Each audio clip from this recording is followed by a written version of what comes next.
need to say something right away. First off, first thing about our speaker today, our writer today, Mariahadessa, Ekere, Tallie. This is her first outing in 6 weeks. This is her third day of not being in her pajamas in 6 weeks. And the reason is sound asleep in the back corner. And we're hoping she stays there. Right? Yeah. Oh, beautiful little baby girl named Eva. She's here for her first public reading. Mariahadessa, Ekere, Tallie, is the author of Dear Continuum, Letters to a Poet Crafting Liberation, and Karma's Footsteps. She is the poetry editor of the literary magazine African Voices. She has taught literature and composition at York College and Medgar Evers College in New York City. Her work, Strut, a collaboration with her husband, Dominique, who's on guard back there, deals with body image, self-acceptance, and the role of capitalism in women's issues about their appearance. Her work focuses on women, race, ancestry, violence, and probably the most important part of this segment is the healing power of art.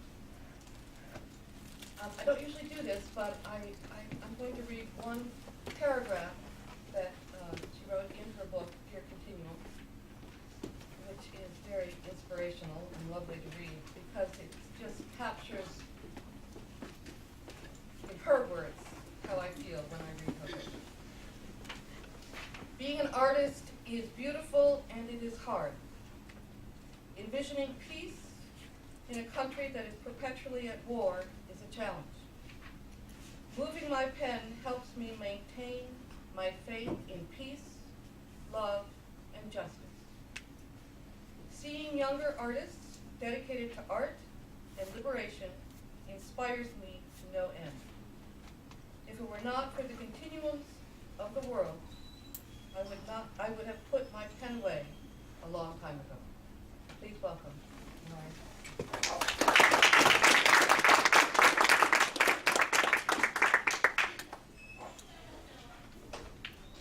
Good afternoon. You all hear me? Yes, No, a little louder. Yeah, I'll turn it up. Loud. Turn it up. I'll turn it up. Okay. I'm like, I don't know how to do that. Funny.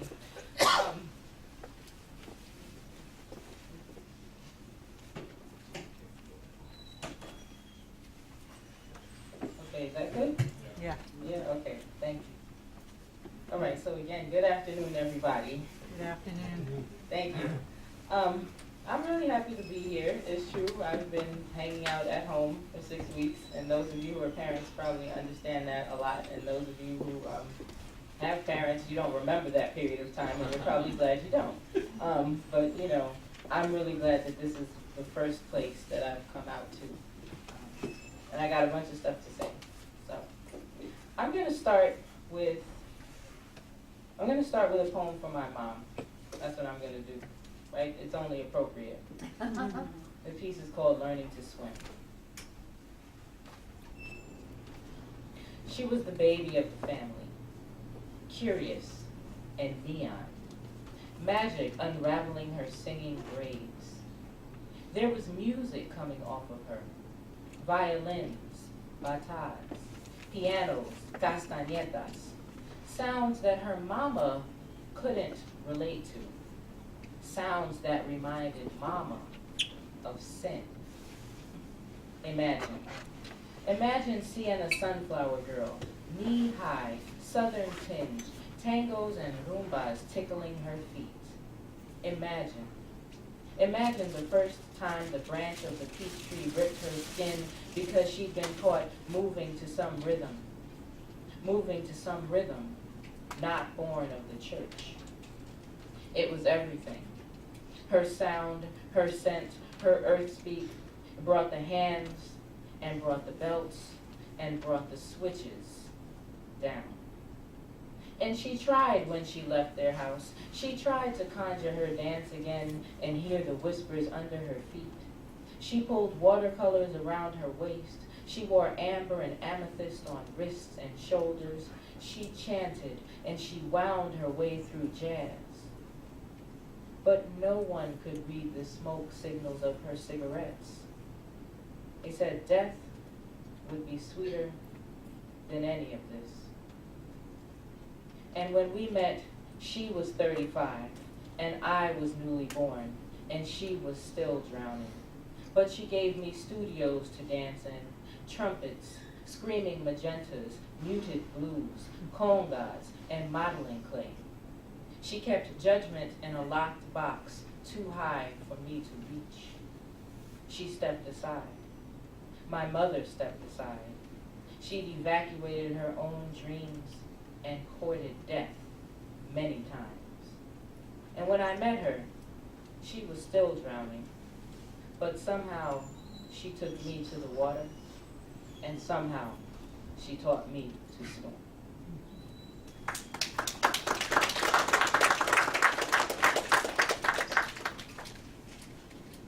All right, I'm going to read something from Dear Continuum. How many of you write or want to write or think that's what you're going to do in the world? And I see some hands if that's what you're, okay. There are a couple of crazy folks out there, right? And I'm telling you, I love it and appreciate it. And those of you who, it's funny, you know, the book came out and I just kind of went into hiding for a little bit, right? Because it came out right before the baby, like about a month or so, month and a half. And so I haven't really even dealt with the fact that this book is in the world, right? But this book is really, it's here for those of us who want to create. And some of the feedback that I've gotten has been interesting is that it's not only for writers. And so I found that really interesting. So, you know, we can talk about that later because we're going to have time for question and answer. But I intended it for writers who want their work to speak to larger issues, right? That was my intention. And so this is letter 5. And you'll get it. Dear Continuum, in the age of email, there is something special about getting your handwritten letters. I've seen research that says that what happens in our bodies and brains when we write is very different than what happens when we type. I've experienced that many times. How do you get your poems down on the page? If you tend to go to the computer first, why not experiment and see what happens with a pen in your hand? I still write my poems in longhand. All of this is to say that it was great to receive a letter written in your script. My travels have been very refreshing. I'm meeting young people who are dedicated to being critical thinkers.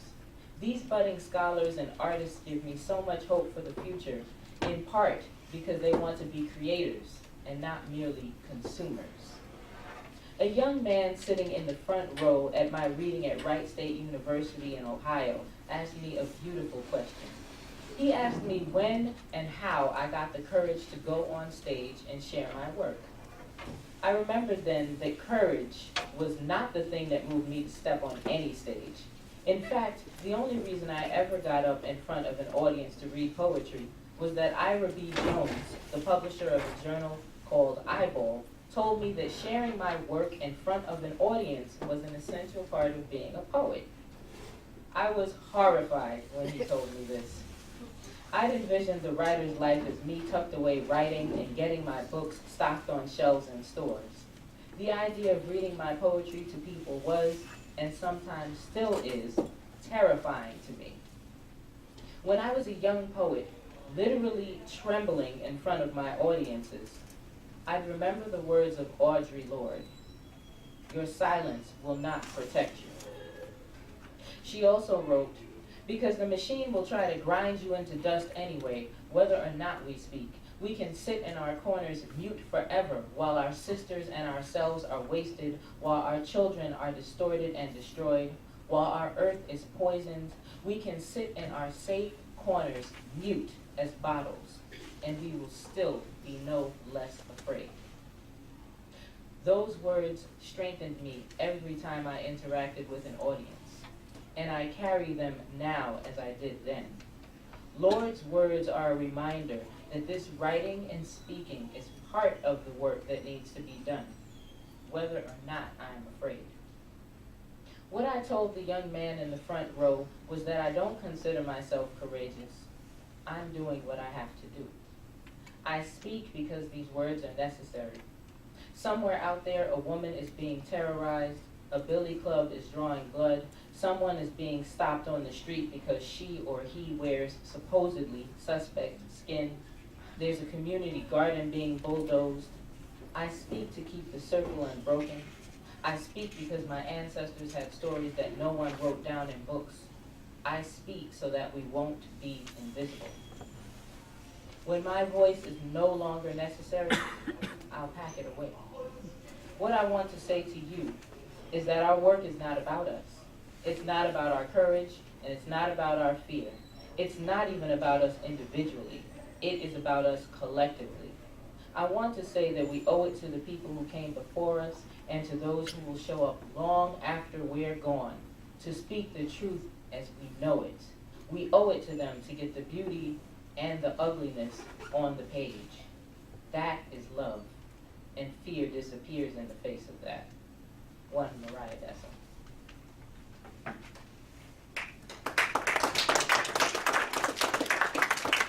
So Dear Continuum is like a series of letters to my imaginary friend. Why don't you put it like that, right? I say writers get to have imaginary friends. I always say that, right? And nobody tries to commit us for that. We get to talk to our imaginary friends, and it's okay. So Dear Continuum is that. It's my dialogue with a young person who wants to write. It's just a whole bunch of letters. And I imagine Continuum sends me letters, right? And I actually get to publish my dialogue with my imaginary friend, and that's cool. So the beauty and the ugliness, I'm gonna do some of the ugliness for a bit now. All right? Session 4. See the invisible women, pecan-colored, hunched over conveyor belts, anonymous cinnamon hands passing items over red laser lights. See the invisible women, after hours, behind meat scraps or whirring sewing machines. Who hears their screams break open the night? I've known women stolen by jagged sheets of pain, pelvises smashed, skulls shattered. Where are their names, the news, the outrage? Who speaks your name? Who speaks your name if you are brown and poor and woman, if your body is felled like a storm-ripped ginkgo tree? But what if we mattered, she whispered once, while we sat for hours in a clinic, uninvestigated, unsolved, undiscussed, unimportant. She was 24 years of dreaming. What if, etched in her easy smile, generous eyes like onyx almonds. She was 24. She vanished like smoke. Her name was never broadcast. Sometimes the hands that claimed her breath sneak into my dreams. Sometimes my own throat burns with bottomless screams. See the invisible women everywhere. Their sweat fuels the engine of the easy life. Their screams break open the night. We do matter, I whispered back. We do. Who hears?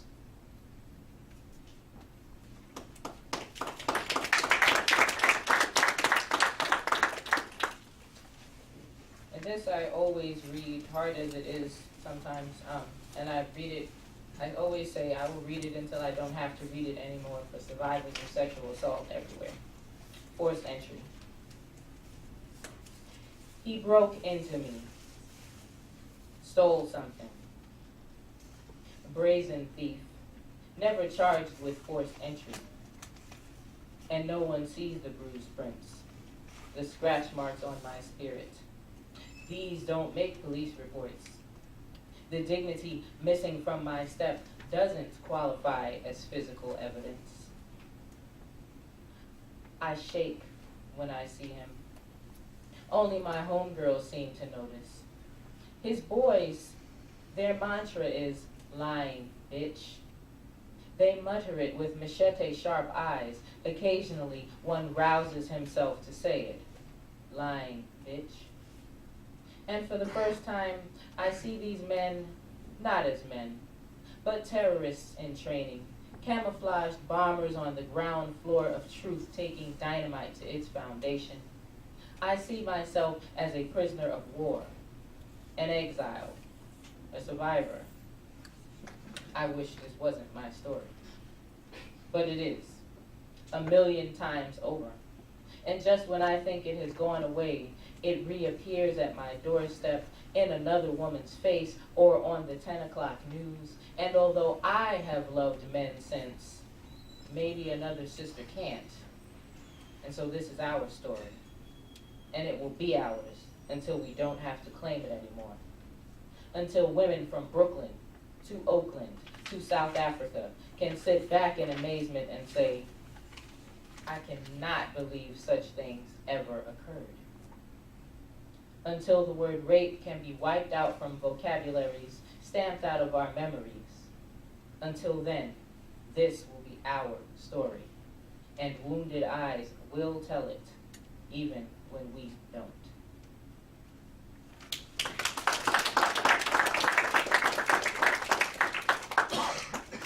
Thank you. Okay, so,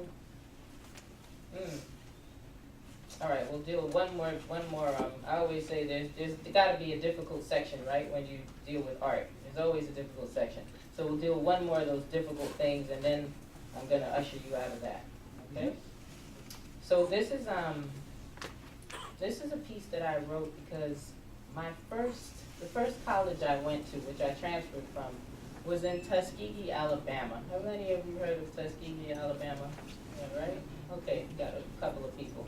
So Tuskegee, Alabama is a very, very small town in Alabama, which is why most of you probably haven't heard of it, right? But Booker T. Washington was there, so it's important you find out some more about that.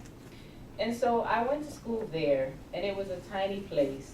And when it came time for Thanksgiving, I couldn't go all the way back home, right? Because it's a long ride on the train and whatnot. And so my friend Angie invited me to her house, which was in Mobile, Alabama, which is about as exciting as Tuskegee, Alabama, okay? And so we were there, it was Thanksgiving break, and there was nothing to do. And so one day my friend Angie just said, hey, let's drive over the border and go to Mississippi. Okay, fine, right? Like, that's all. We're not going to go into Mississippi, really. We're just going to drive over the border. That's our entertainment for the day. And I was like, all right, cool. So when I went home for Christmas break, I told my father about this. And he told me a story that totally bugged me out, right? And also changed the way that I saw my family. So the name of it is I Was There Once. I was there once. It was something to do, something to crowd the vacant Alabama afternoon. My friend Angie drove the 10 minutes until we crossed the state line, Mississippi. Had I known then, I would have asked her to stop, had I known. My great-grandfather killed a man, and I love him for it. Had I known, I would have gotten out of that car, caressed that soil, taken it home. I would have asked Mississippi what she saw. How many lynchings, how many rapes, if the vengeance surprised her, if she whisper screamed, run, when my great-grandfather decided, enough. I was there once. Mississippi saw my great-grandmother go home beaten and torn. Watched my great-grandfather's eyes cloud, saw the waterfall. Enough. He rose from the chair of black terrorized skin, his reserved seat. Sit quiet, boy. I can spit in your wife. Split her open. Send her home. See? Enough. I was there briefly once. Mississippi saw Tired clench a fist, blood, a fallen body, and our line left the state to escape. I will go back. And when I ask, I imagine Mississippi will tell me she saw some kind of justice at least once.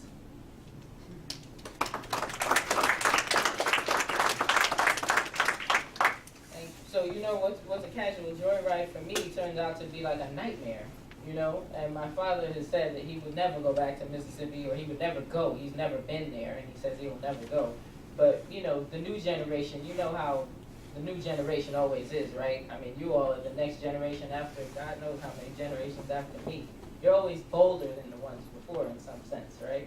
And so I did go back after I found out that story. In fact, I've been to Mississippi now twice. The interesting thing was that when I went back, I read my poems. I read that poem, right? I mean, I wondered, would I be able to read that poem in Mississippi? And I was, and I got out alive, right? And that's serious, right? But when I was leaving Mississippi, I was packing my bags, and it was I don't even know, it was just a lot. It was overwhelming in a sense, right, to go back to the space where all of this had happened. And I just started crying. You know, I started crying because I was able to go back to Mississippi and share these poems as a somewhat free being, right, which is completely different than the experience that my family had had generations before that forced them to leave. And so I wrote this very short poem called Blue Libation. I lit the candle of poem in Mississippi. Do you know what a libation is? Anybody? That's important, right? Okay, so libation. Have you ever seen people, like when they play, let's say you play basketball or you do something and people say you pour liquor out for the brothers who aren't here? Have you ever heard somebody do that or seen somebody do that? Right? You said, yeah. And Tupac had a song called Pour Out a Little Liquor. You all familiar with that? Any of you? Okay, I see your head nodding. All right. So what you're doing is you are pouring out this liquor to honor the people who came before you. That's what a libation is, okay? And so in this case, the libation is not me pouring out liquor, it's a tear, okay? Blue libation. I lit the candle of poem in Mississippi, and in the silence of a blue morning, libation rolled down my cheeks. It was the cotton sheets. I wondered, my great-great-grandparents, hands and lives bent over small, tough clouds. I slept in the softness of my hotel room, wrapped in a whisper of my history.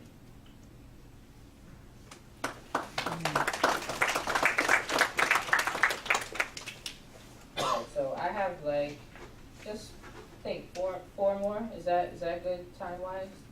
Yeah, Yeah. I don't know.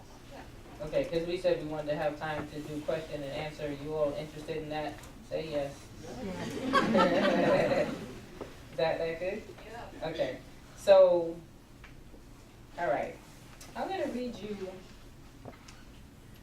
I think I'm going to read you some, just two poems about the body, right? Because you all, I'm looking, most of you are in these young, fine, beautiful bodies, and you better enjoy them while you can, right? These energetic things that you have, you take it for granted, right? They're like, yeah, we're going to always be like this.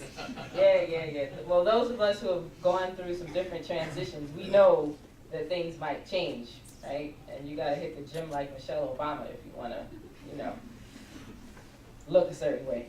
So I wrote this poem. I have 3 daughters now. And so I wrote this poem after the second one was born. And it becomes even more true after the third one is born. All right? And it's called Strut.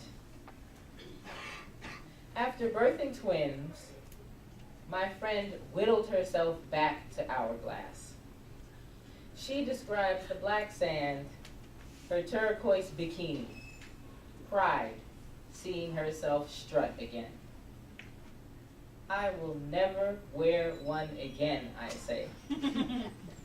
Then show the pot, the loose skin, the lightning bolts, the rain streaks across my belly.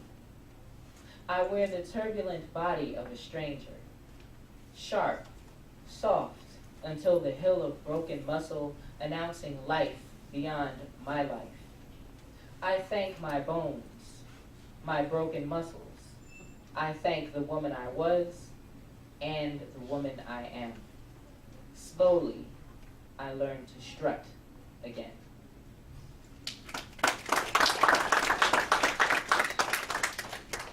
And so one of my favorite poets, Lucille Clifton, those of you who, whether you write or not, I think you would really appreciate her work. She just kind of spoke in the voice of every woman, right? Amazing, amazing poet, amazing writer. And she had a poem. See, that's my husband. He wants to make sure I don't fall out on the stage. Everybody give it up for my husband. Thank you. So Lucille Clifton has this poem called Homage or Homage, depending on what language you're speaking, to my hips, right? It's a great poem. And so she wrote that, and she talks about her hips are wide hips, right? And they're not just these small little things, and they announce themselves, right? And so, yeah, it's an amazing poem. You got to find it. And so I wrote this poem after hers, and it's called Homage to My Breasts, right? And you'll understand why. Okay. These breasts are no longer stargazers. Even alert, they can't look a man in the eye. They sighed milk for 3 girl children who grew round and learned the alphabet on pearls of Mamadou. These breasts became bread, then lowered their dough heads, watched the children crawl and walk. These breasts erased memory of tongues craving different food. 2 balls of fire, cupped in a hungry man's hands.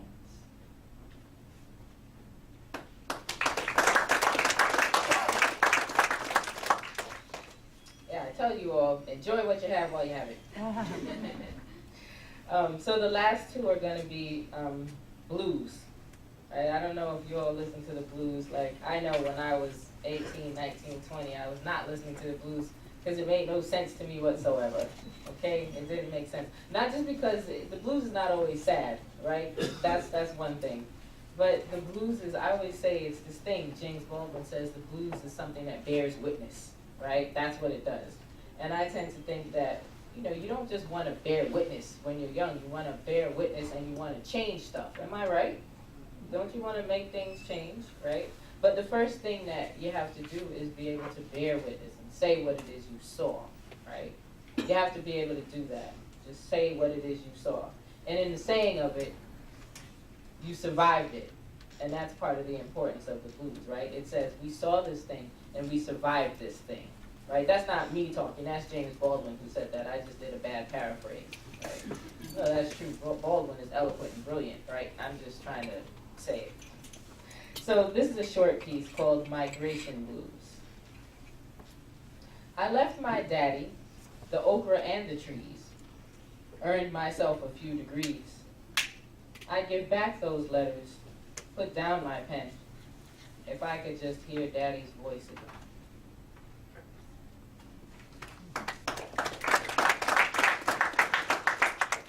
Thank you. And so the last piece is called Global Warming Blues. And I wrote it after Hurricane Sandy, which is when I think I started to really understand the use of the blues, right?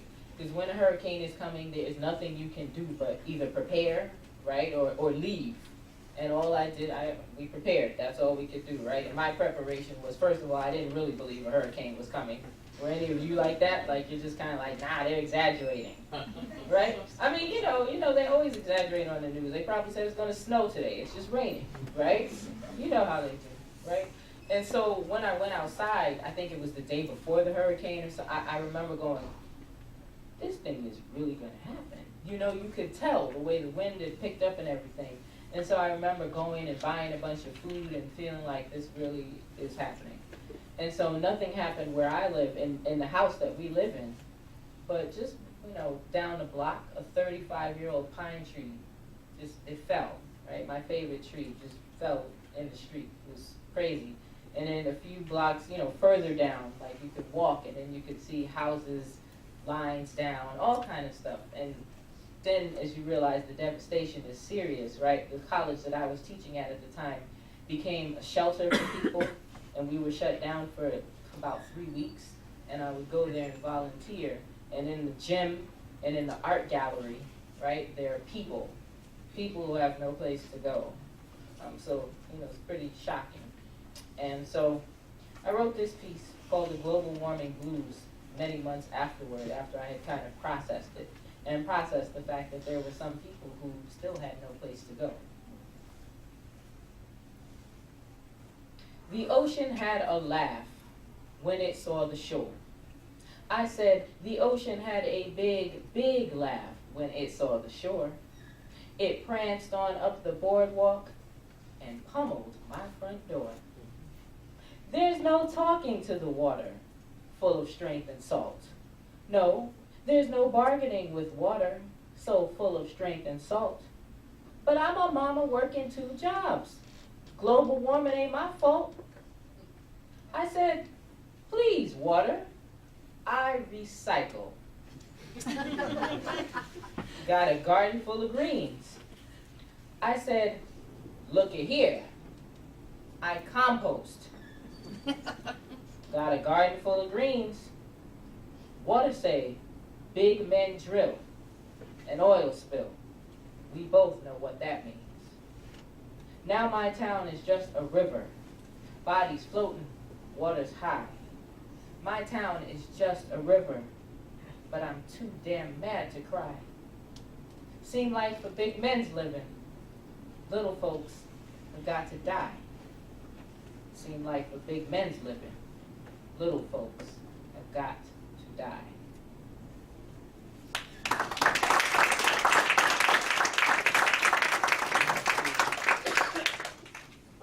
So you see what I mean about the blues bearing witness. So, questions? Any questions you all might have, just feel free to ask. I know some of you have to write some stuff, right?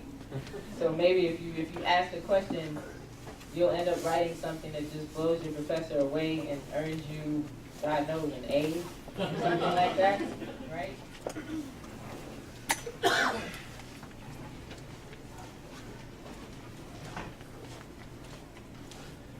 Are you all being shy?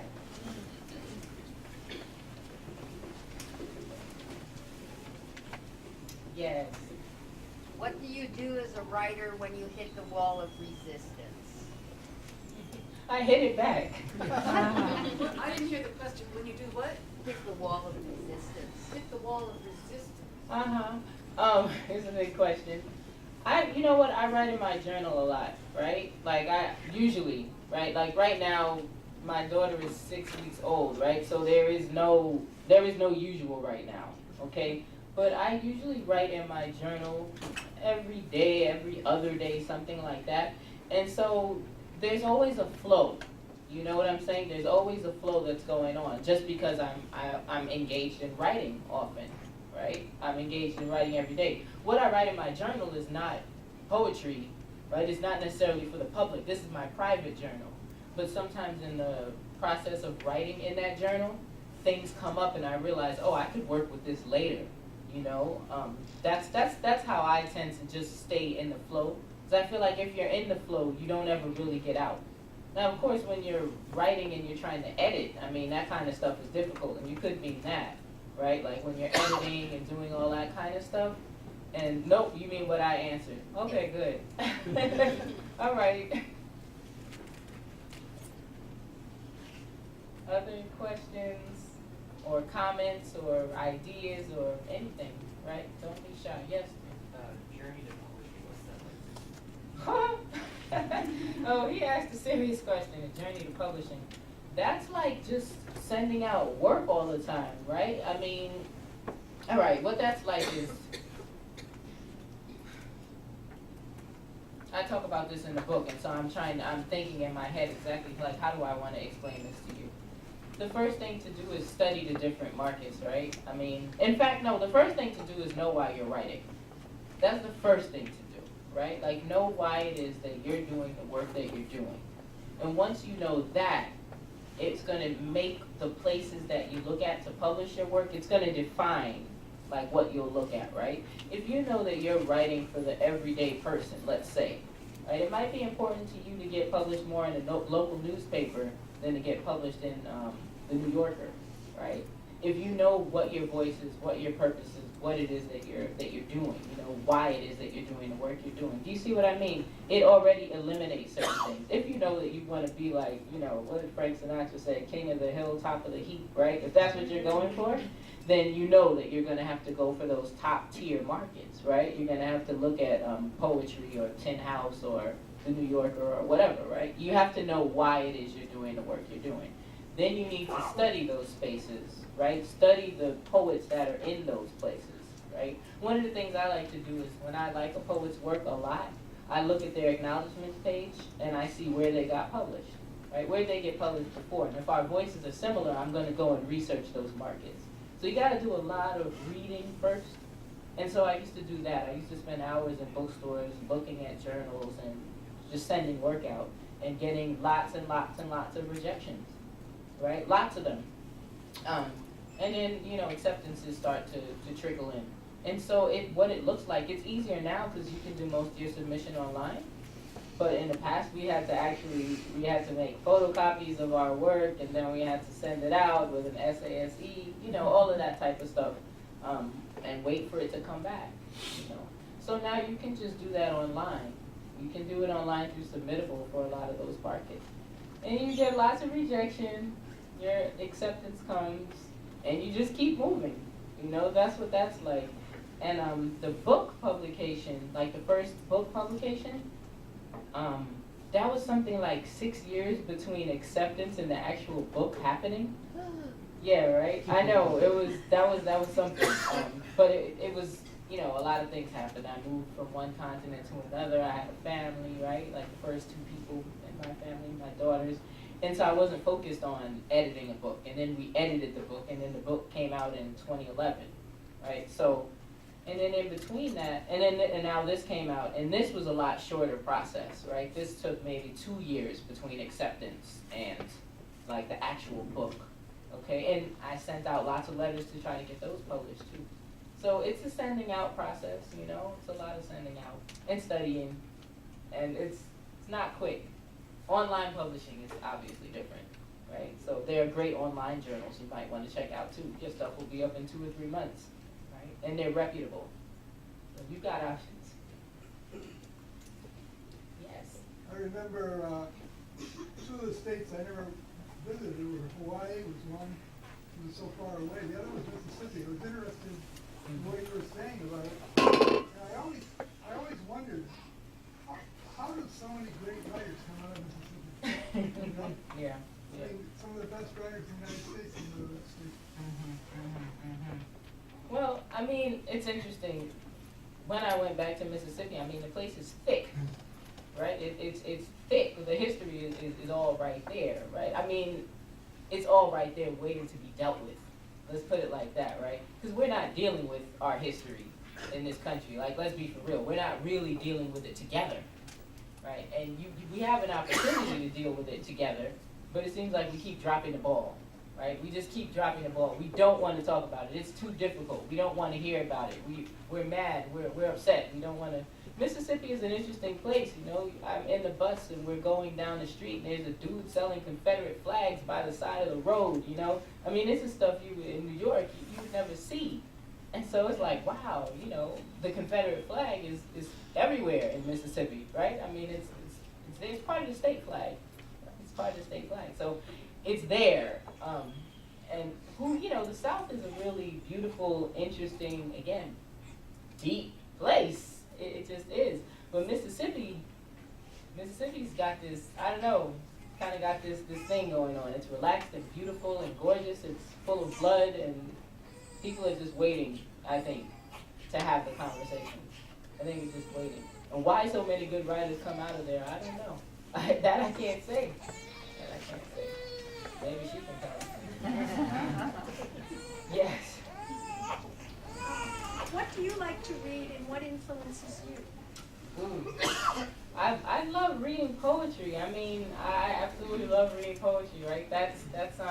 But, okay, so you heard me mention Audre Lorde, right? I'm a fanatic for Audre Lorde, who was a poet, an essayist,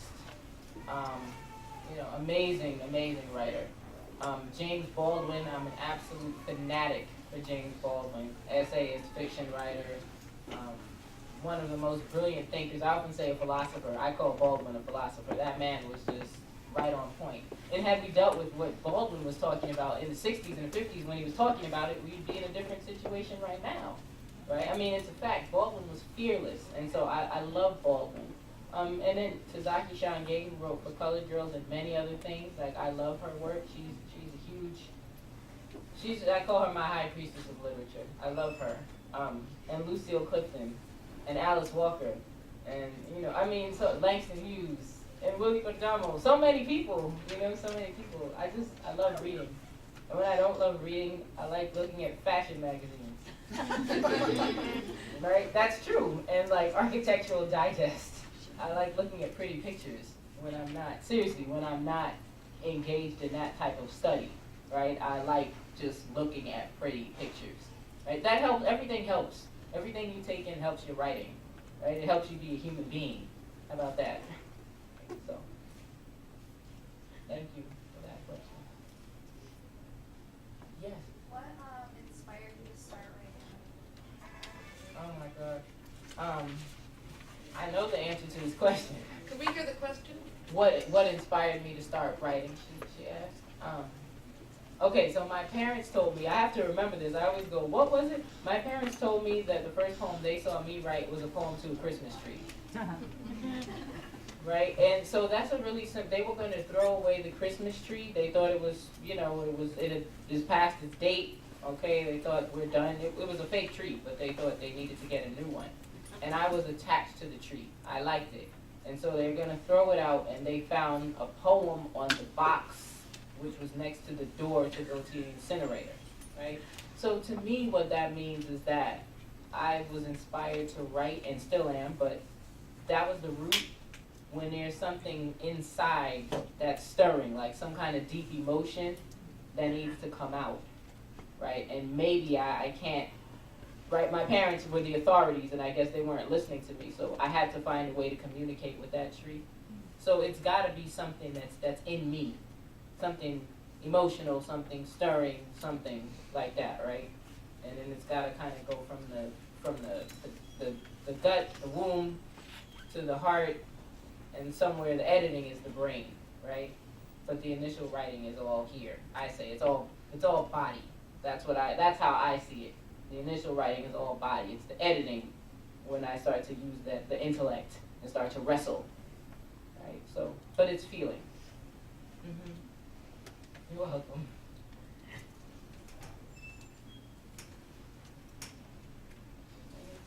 Yes. So I got two. Yes, you. You were talking about editing, and I was just wondering, like, with that process, does it ever get, like, so frustrating? Because do you ever feel like it takes away the emotion or something that you're trying to say? Like, do you ever have to take that out, but then you're like, I wish I didn't have to? That's a great question. No, right? Like, yeah, editing gets extraordinarily frustrating.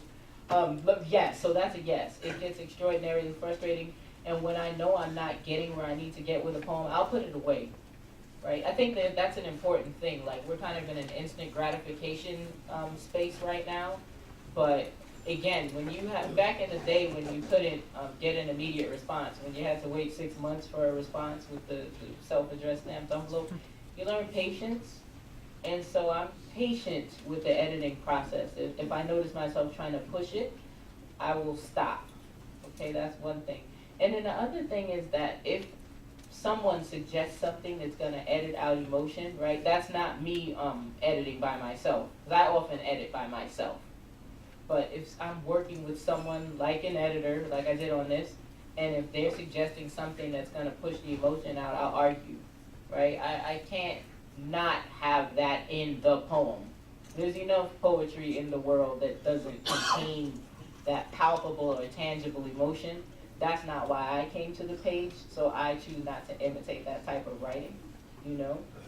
And I let it be on the page, but there could be a better way to get the emotion, right? There could be a better way to get to the emotion. And so I'm looking for that. I'm looking for that better way to get to it, or that different way to get to it. Okay, so yeah, it is frustrating. It's definitely a frustrating process though sometimes, definitely. Don't let anybody edit that emotion out of you, okay? Don't let that happen. Yes. You place a lot of value on the goal of getting a message out through your writing. And you continue to do that, as you say, until there's no need to do it anymore. Yes. To do that, how do you make a choice between poetry and an essay? That's a good question. Did everybody hear that? He was saying, basically, like, if you want to get a message across, how do you decide between poetry and essay writing, right?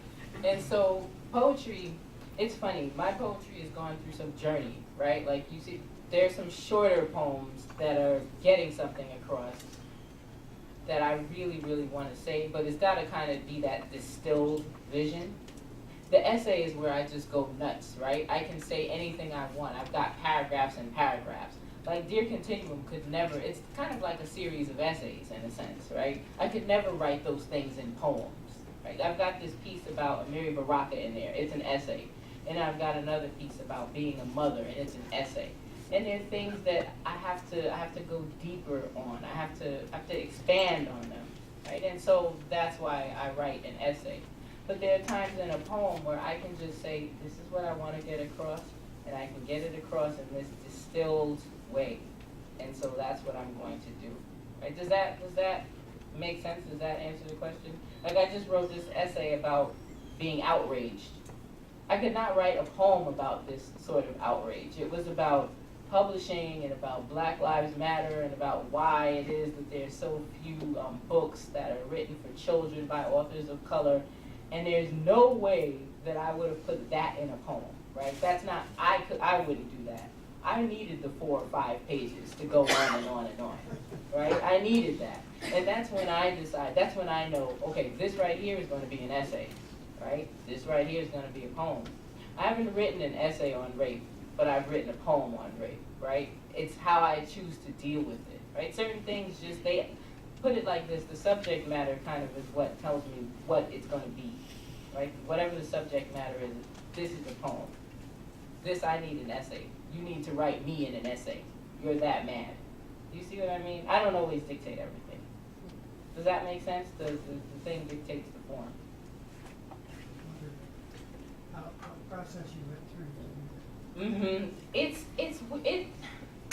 It's so funny. It's like what I was saying. It all starts here, right? It kind of starts here, and then once I start dealing with it, I know this has got to be bigger.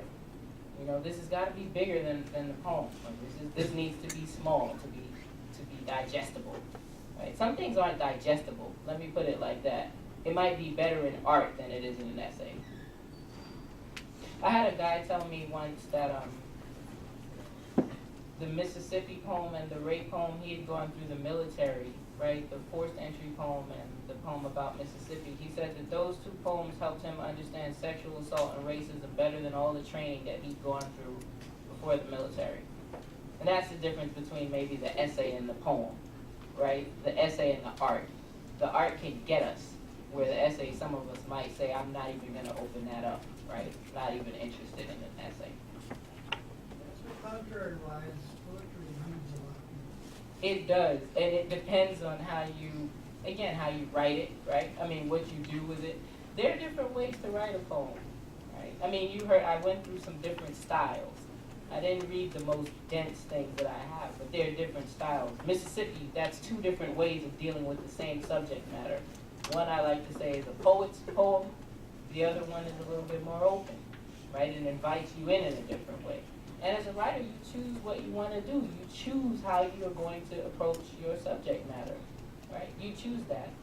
And I've got a lot of poems that, you know, my husband says that makes absolutely no sense, right? Those are the poet's poems, and I don't read those very often. You know, it's not something that I don't want to lose people when I'm reading to them. right? Some public don't care, right? No, it's true. Some of them don't care. It's fine if they lose you. It's your problem, according to them. It's okay. I'm not one of those. Yeah. Do you have any subjects that you just won't even touch? Like, won't even write about them, like, ever? Yeah, actually, it's funny you ask that because I consider myself someone who will write about the truth as I see it. But what I won't write about are things that other people in my family might have gone through that they're not dealing with. Put it like that. You know, memoirists do that. But I gotta see my family at the family reunion, right? I gotta see them at least at Thanksgiving. So if you're not talking about whatever the experience is, I'm not gonna talk about it. I'm not gonna write about it. You see, those are the sorts of things. Like, I value my relationships. And so I'm not going to write something that's gonna really mess somebody up, right? Like the poem I wrote about my mother, she knows about it. She heard it, right? I would never read that if she didn't approve it, right? She likes the poem. She says that poem is true. You can go on with that poem, right? But if she wasn't at peace with that subject matter or she wasn't at peace with her own life, I couldn't take that out and read it. So that's my answer. But I wouldn't prescribe that for everybody, right? There are memoirists who write all sorts of stuff about their families, and that's what they do, and they're fine not talking to their family because they didn't like them anyway. You know?